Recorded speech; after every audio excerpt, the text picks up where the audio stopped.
నమస్తే అండి. ముందుగా స్టవ్ పై ప్యాన్ పెట్టుకొని 2 టేబుల్ స్పూన్ల ఆయిల్ వేసుకొని దానిలో సగం స్పూన్ వరకు ఆవాలు, జీలకర్ర, 5-6 పచ్చిమిర్చిలు, కొన్ని ఉల్లిపాయ ముక్కలు వేసి వేయించండి. వేగిన తర్వాత 1 స్పూన్ అల్లం వెల్లుల్లి పేస్ట్ వేసి వేయించండి.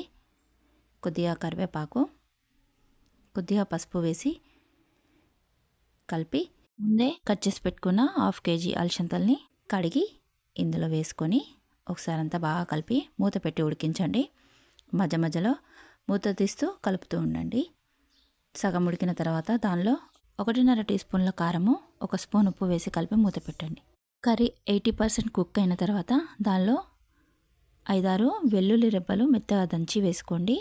కొద్దిగా మెంతి ఆకు అలాగే కొత్తిమీర ఆకు వేసి కలిపి మూత పెట్టి 5 నిమిషాల పాటు ఉడికించి వేడివేడిగా సర్వ్ చేసుకోండి. వీడియో కనుక నచ్చినట్టయితే లైక్ చేయండి, షేర్ చేయండి, కామెంట్ చేయండి, అలాగే సబ్స్క్రైబ్ చేసుకోండి.